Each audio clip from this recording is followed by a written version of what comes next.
देखो बच्चे, सबसे पहले रेशियो प्रोपोर्शन होता क्या है, ठीक है। रेशियो एंड प्रोपोर्शन होता है, रेशियो को हिंदी में अनुपात बोलते हैं और प्रोपोर्शन को समानुपात बोलते हैं, ठीक है। अब रेशियो एंड प्रोपोर्शन क्या होता है, रेशियो क्या होता है, रेशियो के बीच में हम क्या करते हैं, कंपैरिजन करते हैं दो नंबर्स का, ठीक है, या दो क्वांटिटीज का, ठीक। क्या करते हैं रेशियो में है, हम दो क्वांटिटी का कंपैरिजन करते हैं, लेकिन दोनों जो क्वांटिटी होती है उसकी यूनिट सेम होनी चाहिए, ठीक है। रेशियो क्या होता है, देखो रेशियो क्या होता है,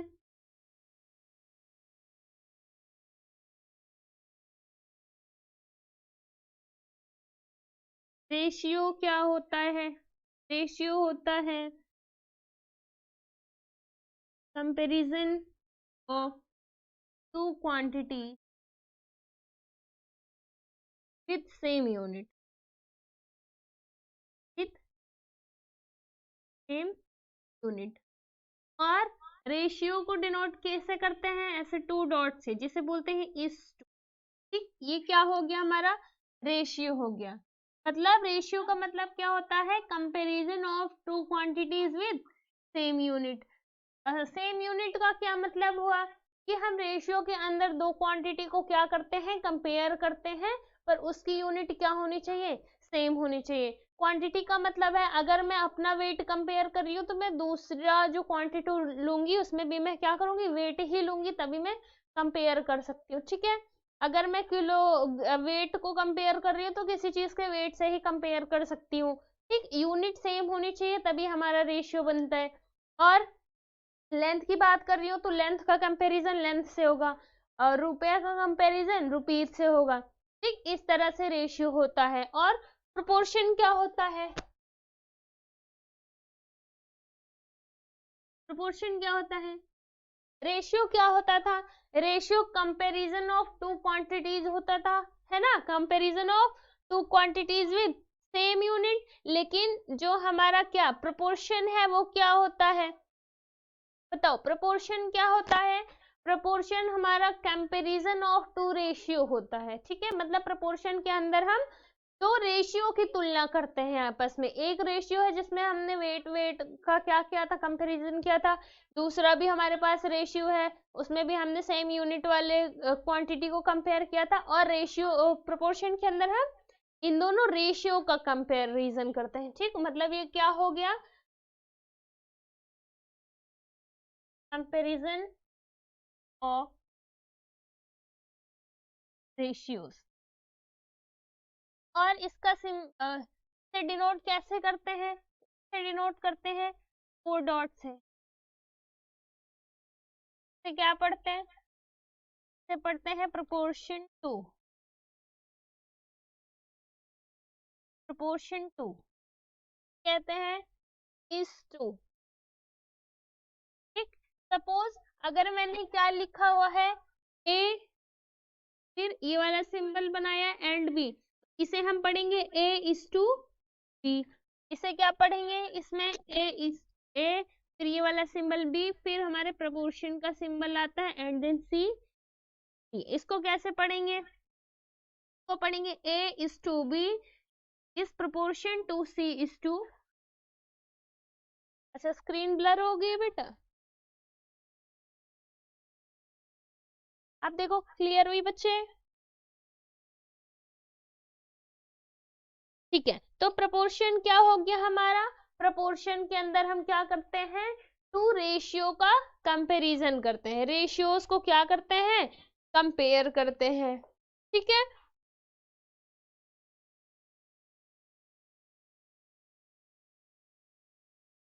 ठीक।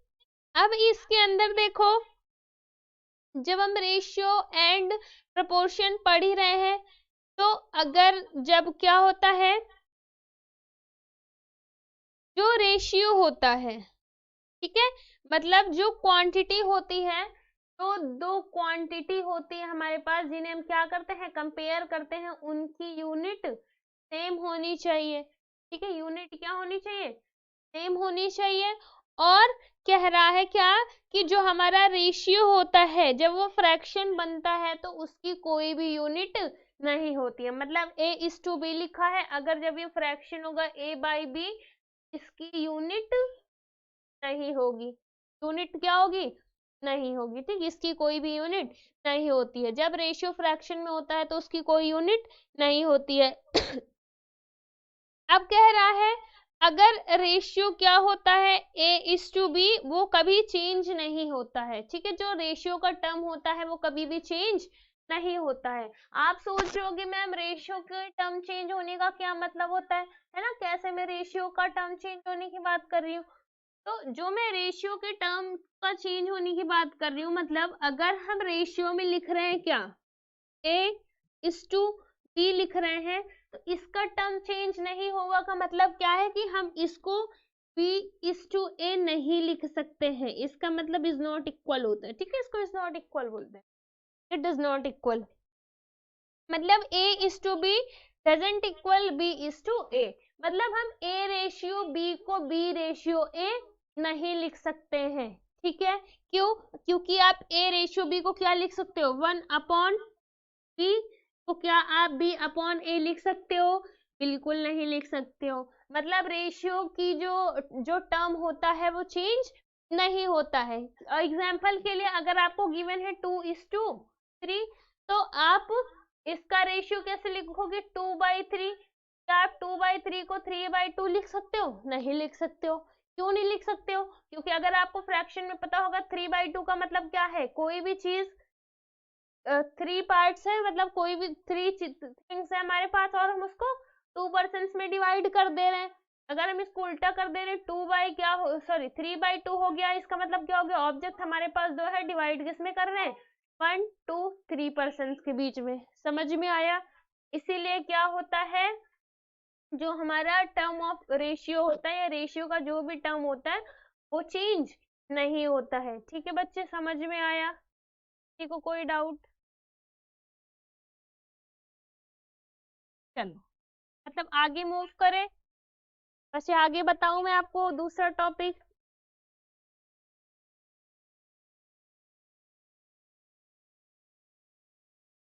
और एक और चीज मैं आपको बताना भूल गई, जो हमारा रेशियो होता है ना, जो रेशियो हम कर रहे हैं, इस रेशियो में ये तो हमें पता चल गया कि रेशियो चेंज नहीं होता है, लेकिन इसका जो पहला और दूसरा टर्म होता है, रेशियो का जो पहला और दूसरा टर्म होता है, वो उसमें हम सेम नंबर से मल्टीप्लाई या क्या करते हैं? डिवाइड करते हैं। और नंबर क्या होना चाहिए? नॉन नॉन जीरो नंबर से क्या करते हैं? डिवाइड या मल्टीप्लाई करते हैं। अब इसका एग्जाम्पल अगर मैं आपको बताऊं, ये भी कह सकते हैं जैसे हमारे पास रेशियो गिवन है क्या? 3 स्क्रीन ऊपर कर देती हूँ मैं भाई, एडजस्ट होगा, समझ नहीं आएगा। चलो, फॉर, हाँ जी बच्चे कुछ कह रहे हो आप? स्क्रीन ब्लर बच्चे वो जूम करते टाइम होता है या ऐसे ही हो जा रहा है? देखो अब क्लियर हो गया होगा? क्लियर तो बताना। ठीक, देखो अब हुआ।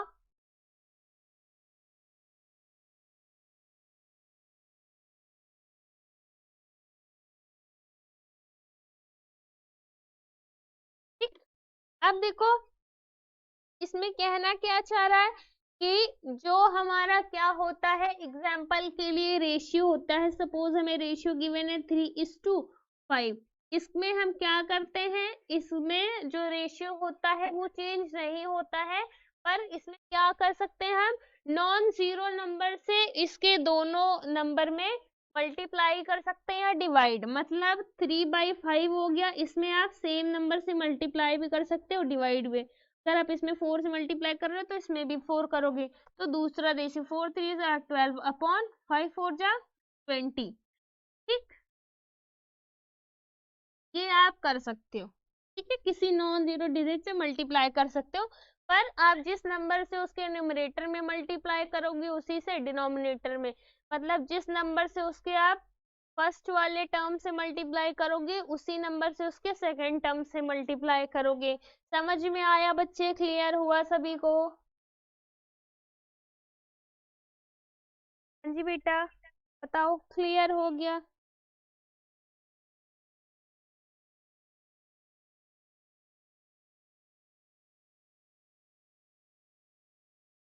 अच्छा, क्वेश्चन 5। बच्चे क्वेश्चन क्या है, आप एक बार मुझे क्वेश्चन बताना जरा। अच्छा, वो आपको पढ़ना है, इक्विवेलेंट रेशियो, वो भी बता दी थी। चलो, इक्विवेलेंट रेशियो क्या होता है? इक्विवेलेंट रेशियो, इक्विवेलेंट रेशियो क्या होता है? मैंने आपको उस दिन बताया था, है ना? इक्विवेलेंट रेशियो क्या होता है बच्चे? किसी को पता है इक्विवेलेंट रेशियो होता क्या है? बताइए।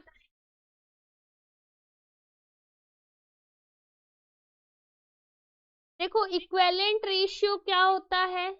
इक्विवेलेंट रेशियो वो होता है कि जिसके हम न्यूमरेटर और डिनोमिनेटर से सेम नंबर से क्या करते हैं?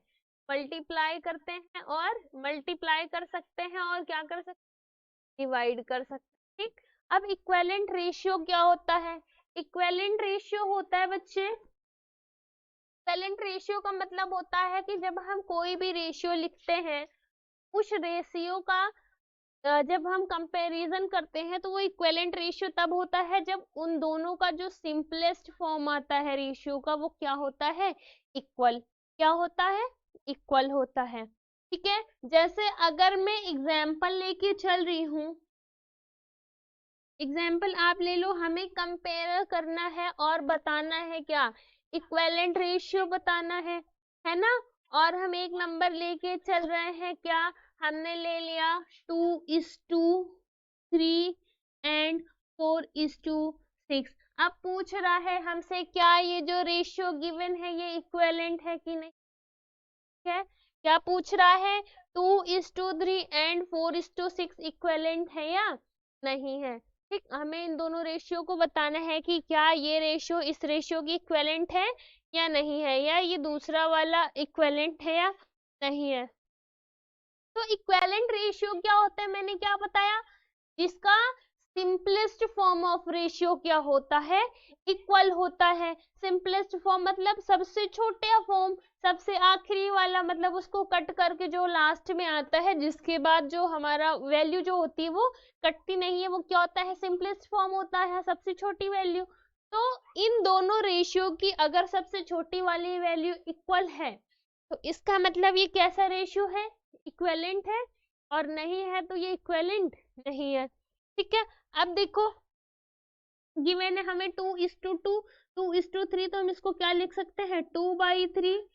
एंड सेकेंड क्या गिवन है? 4:6, इसको लिख सकते हैं 4/6। अब पता कैसे करना है इक्विवेलेंट है या नहीं है?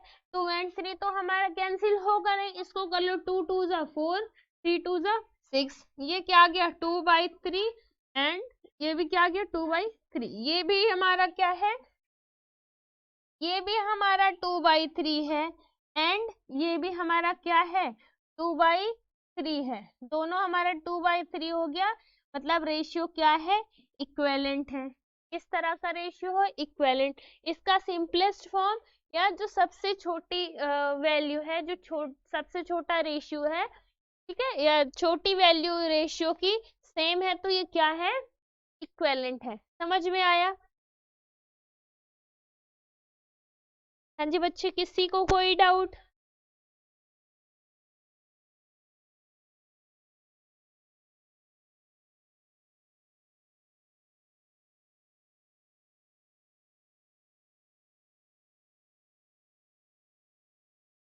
ठीक है बच्चे। अब बात हो रही है किसकी? यूनिट रेशियो की। मुझे याद है मैंने आप लोगों को पढ़ा दिया है ये, अभी उस दिन भी मैं यही सेम चीज रिवाइज करा रही थी। यूनिट रेशियो क्या होता है? यूनिट रेशियो वो होता है जिसका डिनोमिनेटर क्या होता है? 1 होता है। डिनोमिनेटर क्या होता है? 1 होता है। फॉर एग्जाम्पल के लिए, जैसे फॉर एग्जाम्पल 6/1, 7/1, 49/1, इन सब का डिनोमिनेटर क्या है? 1 है। ये हो गया यूनिट रेशियो, मतलब जिसका डिनोमिनेटर 1 होता है वो क्या होता है? यूनिट रेशियो होता है।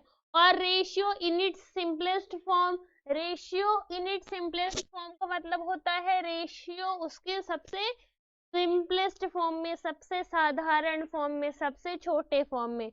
ये तो आपको पता ही होगा। कोई सा भी अगर रेशियो आपको गिवन है, सपोज गिवन है आपको 42/68 और कह रहा है हमें इसको क्या करना है? सिंपलेस्ट फॉर्म में कन्वर्ट करना है। तो सिंपलेस्ट फॉर्म का मतलब क्या होता है? आप सिंपलेस्ट फॉर्म कैसे निकालते हो? सिंपलेस्ट फॉर्म निकालने का मतलब आपको इसका सबसे छोटा फॉर्म निकालना है। ठीक है बच्चे, सबसे छोटा फॉर्म आपको इसका फाइंड करना है। वो आप कैसे फाइंड करोगे? हाँ जी बच्चे बताओ, मैंने उस दिन बताया था ना, बताइए।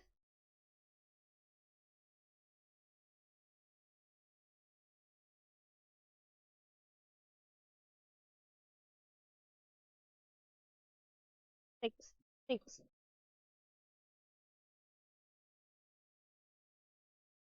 ठीक है बच्चे, इसका सिंपलेस्ट फॉर्म बताइए। उस दिन मैंने समझाया था ना आपको, बताइए मुझे फटाफट से आंसर। तो मैं आपको समझाती हूँ सिंपलेस्ट फॉर्म कैसे फाइंड करते हैं, एक बार फिर से समझा देती हूँ। हाँ जी बच्चे, आराम से बताओ।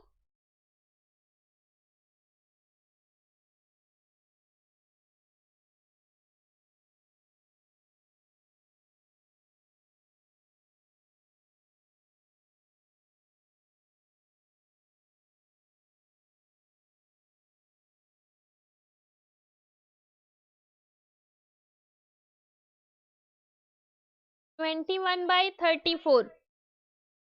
बच्चे 21/34 भी कहीं कटेगा कि नहीं? कट सकता है, कंफर्म तो पता नहीं है। सिंपलेस्ट फॉर्म निकालने का जो सबसे इजी मेथड होता है वो क्या होता है? आप क्या करो, 42 और 68 का एलसीएम ले लो। क्या करेंगे? 42 8 का, सॉरी, एचसीएफ ले लो, और जो भी एचसीएफ आएगा उस चीज को भी डिवाइड कर दो, इसको भी डिवाइड कर दो। हम छोटी वैल्यू एग्जाम्पल में लेके चलते हैं, ठीक है? चलो हम एग्जाम्पल के लिए हमें कोई छोटी सी वैल्यू लेते हैं, ठीक है बच्चे, ज्यादा बड़ी नहीं। हम ले लेते हैं, सपोज हमें क्या करना है, 25/30 को के सिंपलेस्ट फॉर्म में लिखना है। किस में लिखना है? सिंपलेस्ट फॉर्म में, या आप 20/35 भी कर लो, कोई दिक्कत नहीं है। तो अब क्या करना है आपको? हमें सबसे पहले इसका एचसीएफ फाइंड करना है। ठीक है, किसका? 25/30 का एचसीएफ फाइंड कैसे करते हैं? 25 छोटी वैल्यू है, 30 बड़ी, 25 1 जा 25, यहाँ 5 आ गया 0। अब यहाँ 25, 5 5 जा 25, मतलब लास्ट में 0 किससे डिवाइड करने पे आया? 5 से। एचसीएफ क्या हो गया? 5। तो लिखेंगे क्या?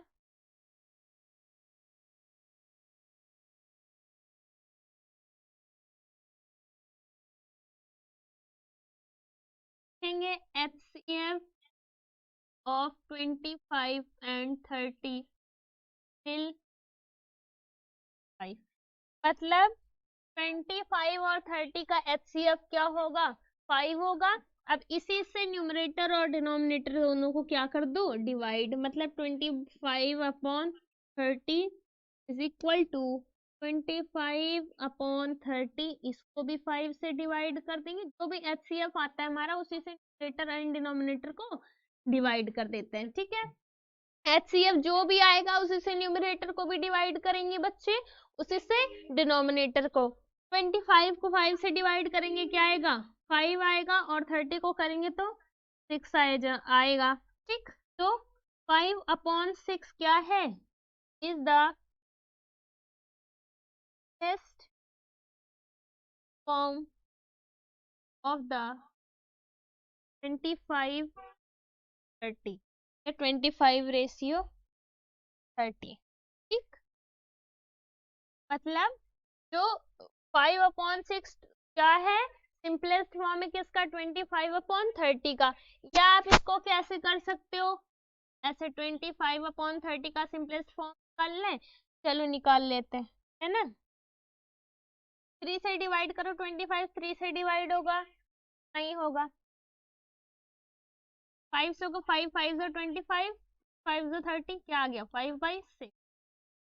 5 रेशियो, यहाँ भी 5:6 आया है, 5:6, 5:6 है और 5:6 है। दोनों में से जो भी मेथड बच्चे आपको ज्यादा इजी लगे उसी पे करके आपको चले आना है। नंबर आपका कोई नहीं काटेगा क्योंकि प्रोसेस बिल्कुल सही है आपका। पहले से करोगे तो ये बिल्कुल मेथड को फॉलो कर रहा है, ये तो शॉर्टकट तरीका है, शॉर्ट ट्रिक है हमारी।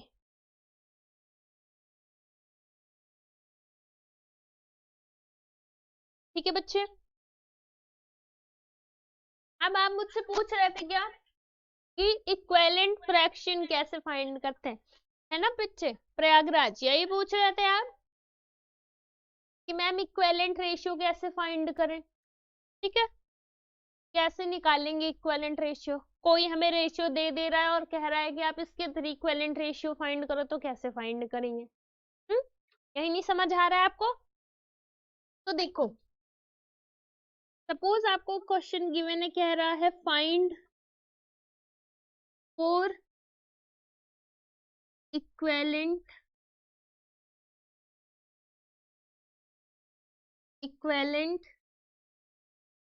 रेशियो ऑफ द, मतलब हमें कुछ क्वेश्चन गिवन है और हमें उसका क्या करना है, इक्विवेलेंट रेशियो फाइंड करना है। गिवन क्या है, 2/3। सेकेंड में गिवन है 10/12। थर्ड गिवन है क्या, 8/9। फोर गिवन है क्या, 14/25। ये हमें क्वेश्चन गिवन है और हमें इनका क्या करना है, इक्विवेलेंट रेशियो करना है। ठीक है बच्चे, क्या करना है, इक्विवेलेंट रेशियो फाइंड करना है। अब सोच रहे होगे आपने तो मुझसे यही पूछा था कि इक्विवेलेंट रेशियो कैसे फाइंड करते हैं। मैं आपको एक क्वेश्चन बताऊंगी और आप ये तीनों आप खुद से करोगे, जितने भी लोग हो सब खुद से करोगे। करके दिखा दूं, बताओ, बता दूं कि नहीं। हाँ जी बच्चे बताओ, बता दूं।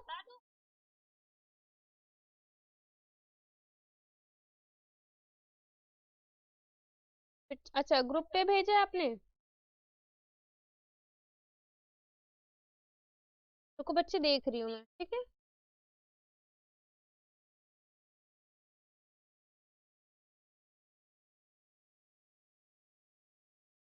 तो ग्रुप पे तो कोई क्वेश्चन नहीं आया है वैसे, ग्रुप पे नहीं है बच्चे कोई क्वेश्चन।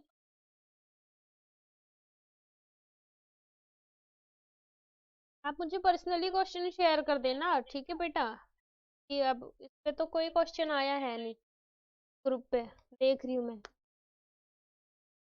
सोल्यूशन आपको मिल जाएगा, समझा भी दूंगी मैं।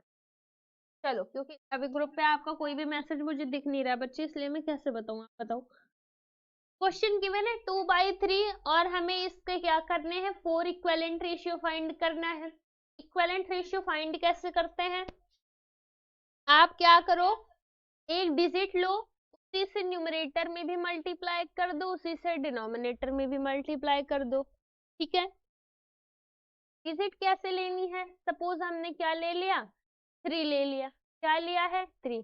देखो, इक्विवेलेंट निकालने के लिए या तो आप न्यूमरेटर और डिनोमिनेटर में सेम डिजिट से मल्टीप्लाई कर दो या सेम डिजिट से डिवाइड कर दो। ठीक है, क्योंकि 2/3 वैल्यू हमारी पहले ही बहुत छोटी है तो हम डिवाइड कर ही नहीं सकते, ना तो डिवाइड होगा ये 1 के सिवा किसी से। तो आप क्या करो, मल्टीप्लाई कर लो। हमने क्या लिया, डिजिट 3 ले ली, और 3 कैसे लेंगे, 2/3। देखिए मैंने 2 में भी 3 से मल्टीप्लाई कर दो और 3 में भी 3 से मल्टीप्लाई कर दो। 3 2 जा 6/3, 3 3 जा 2/3 का जो पहला क्या है इक्विवेलेंट रेशियो है वो है 6/9। अब हमें दूसरा इक्विवेलेंट रेशियो फाइंड करना है बच्चे। दूसरा कैसे फाइंड करोगे? पहला इक्विवेलेंट रेशियो क्या आया 6/9 आया, आप लिखो 6/9।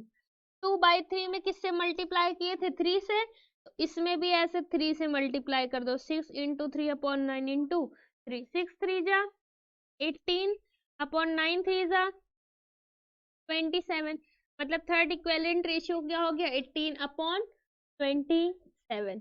अब हमें क्या करना है, अब अगला इक्विवेलेंट रेशियो निकालना है। तो लास्ट इक्विवेलेंट रेशियो क्या आया 18/27, तो आप लिखो 18/27।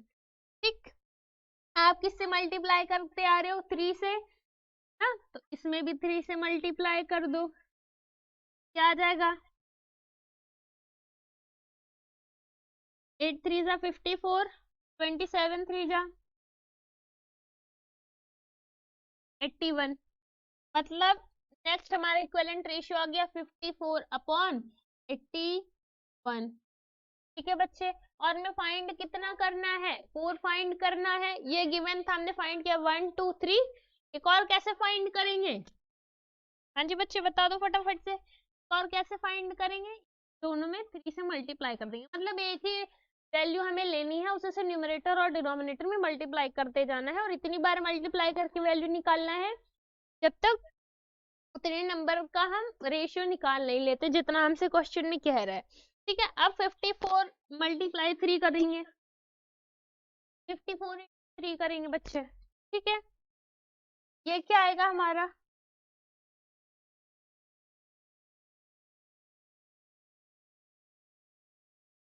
152/243, मतलब 2/3 का इक्विवेलेंट रेशियो क्या हुआ 6/9, 18/27, 54/81 अपॉन 162/243। समझ में आया? इक्विवेलेंट रेशियो कैसे निकालना है, एक डिजिट लेनी है, उसी से न्यूमरेटर में मल्टीप्लाई करना है, उसी से डिनोमिनेटर में, या सेम ही डिजिट से न्यूमरेटर को डिवाइड कर दो और डिनोमिनेटर को डिवाइड कर दो। ठीक है, और जब एक वैल्यू निकल जाती है तो जो हमारा रेशियो आता है फिर उसमें सेम वैल्यू से मल्टीप्लाई कर दो न्यूमरेटर डिनोमिनेटर में। नेक्स्ट वैल्यू जब आएगी तो उसके भी न्यूमरेटर डिनोमिनेटर में से सेम वैल्यू से मल्टीप्लाई कर दो, सॉरी उसके न्यूमरेटर और डिनोमिनेटर में भी सेम नंबर से मल्टीप्लाई कर दो, फिर जो आएगा उसमें भी सेम नंबर से, फिर जो आएगा उसमें भी सेम नंबर से। ऐसे करके आप बहुत सारे इक्विवेलेंट रेशियो निकाल सकते हो। ठीक है, 2 3 4 क्या बड़ी बात है। समझ में आया बच्चे? कोई ऐसा जिसको ना समझ में आया हो?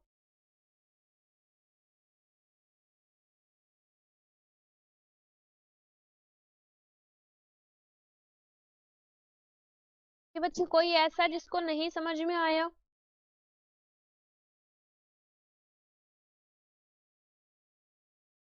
Yes ma'am, no ma'am. बच्चे एक चीज बताओ मोहित, समझ में आया कि नहीं समझ में? आ गया? चलो, ये जो सेकंड दिया है मैंने 10/12, इसका इक्विवेलेंट रेशियो आप फाइंड करके बताओ मुझे। चलो, हाँ जी, हाँ जी बोलिए बेटा। हाँ, आप सबको सॉल्व करने के लिए कह रही हूँ, ये जो 1 2 ये तीनों आप सॉल्व करके मुझे बताओ इक्विवेलेंट रेशियो क्या होगा इसका, फटाफट से बच्चे, फटाफट से बताओ। और एक बच्ची का डाउट आया था मुझे, वो भी मैं अभी बता देती हूँ आपको। ठीक है, वो भी समझा देती हूँ। हाँ जी बताइए क्या पूछना है।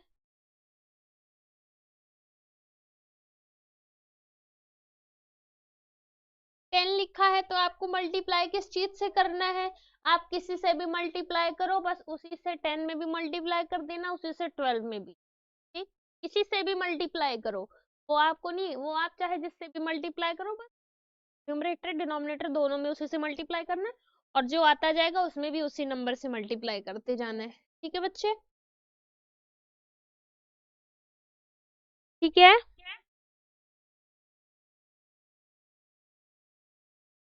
हाँ जी,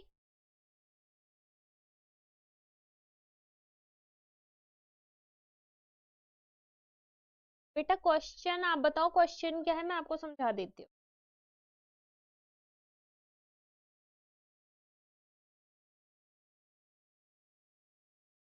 चैप्टर बताओ, चैप्टर का नेम।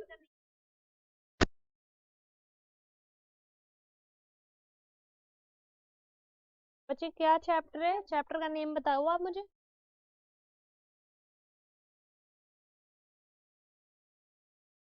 अलजेब्रा है क्या?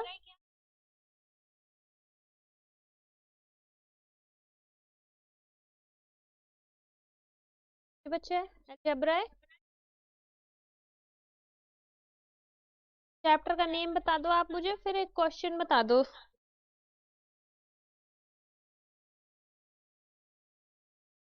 हाँ स्पेलिंग बोल दो आप अगर आपको स्पेलिंग आती।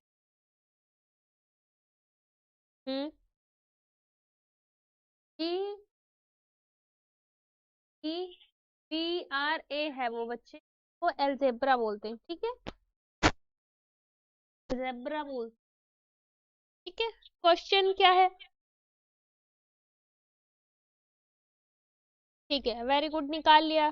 क्या आया है आंसर, आप मुझे एक बार फटाफट से कमेंट बॉक्स में बताओ। हाँ जी बच्चे, क्वेश्चन क्या है आपका?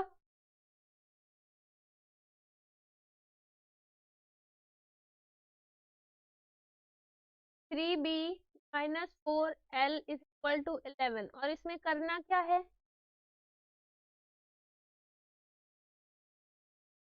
अच्छा, 3b-4 = 11। आपका क्वेश्चन क्या? 3b-4 = 11, यही है ना बच्चे? में करना क्या है आपको, b की वैल्यू फाइंड करनी है मे भी, है ना? हाँ जी बच्चे, b की वैल्यू फाइंड करनी है ना।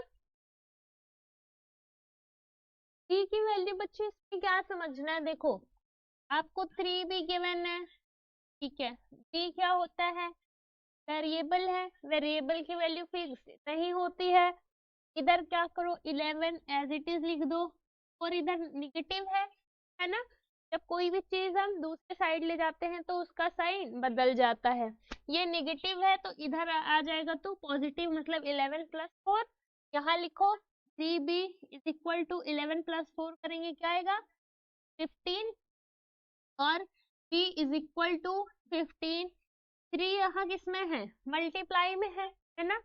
3 और b लिखा है, बीच में कुछ भी नहीं है, जहां कुछ भी नहीं होता वहां डॉट होता है। और डॉट का मतलब मल्टीप्लाई होता है। जब एक कांस्टेंट, कांस्टेंट मतलब 1 2 3 4 जो नंबर होता है, और एक क्या, वेरिएबल, वेरिएबल का मतलब ए से जेड तक के जो भी लेटर होते हैं, जब एक कांस्टेंट और एक वेरिएबल जुड़े हुए होते हैं और बीच में कोई सिंबल नहीं होता, तो इसका मतलब वो मल्टीप्लाई का सिंबल होता है, ठीक। वो क्या हो रहा है, मल्टीप्लाई हो रहा है उनका। तो 3b है, इसके बीच में कोई सिंबल नहीं है, एक कांस्टेंट एक वेरिएबल जुड़ा हुआ है, मतलब इनका क्या हो रहा है, मल्टीप्लाई। और 3 यहाँ मल्टीप्लाई में है तो यहाँ किस में आएगा, डिवाइड में। 3 1 ज़ा 3, 3 5 ज़ा 15, मतलब b=, क्या आएगा, 5। समझ में आया बच्चे? ठीक हो जाएगा, कर लो आप अब। और जो मैंने दिया था, अच्छा प्रयागराज 48/48। बच्चे देखो थोड़ा, आपकी 48/48 में थोड़ी मिस्टेक है क्या बच्चे? 48 नहीं होगा, है ना, 40 है, आपने 48 लिखा है, एग्जैक्टली वही तो मैं कह रही हूँ। 10/12 है ना। सेकंड है 10/12। देखो मैं एक बार करके दिखा दे रही हूँ, बाकी जो भी है वो आप कर लेना, और ठीक है। तो आप क्या करोगे, इसको क्या करेंगे बच्चे जी, में एक नंबर से मल्टीप्लाई कर देंगे। 10/12, आपने 4 से मल्टीप्लाई किया है शायद, तो 10/12, इसमें सॉरी 12 है ना, इसमें भी 4 से मल्टीप्लाई, इसमें भी, ये क्या आएगा, 40/8। में भी क्या करो, 4 से मल्टीप्लाई, ये क्या आएगा, 160/192। फिर इसमें भी क्या करेंगे, 4 से मल्टीप्लाई करेंगे, ये क्या आएगा 0, 640 अपॉन 768 कितना हुआ, पहली वैल्यू, थर्ड वैल्यू, फोर्थ भी निकाल लो, इसमें भी मल्टीप्लाई कर दो, क्या आएगा, तो 6 कैरी 1 5 अपॉन 6, सॉरी 25 60 अपॉन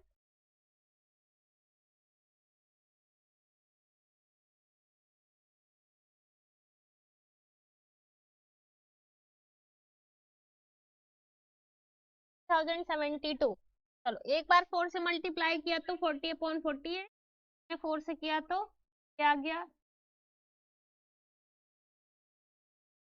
ये हमारा इक्विवेलेंट रेशियो क्या है 40 अपॉन 48, सेकेंड क्या है 16 अपॉन 192, और क्या है 640 अपॉन 700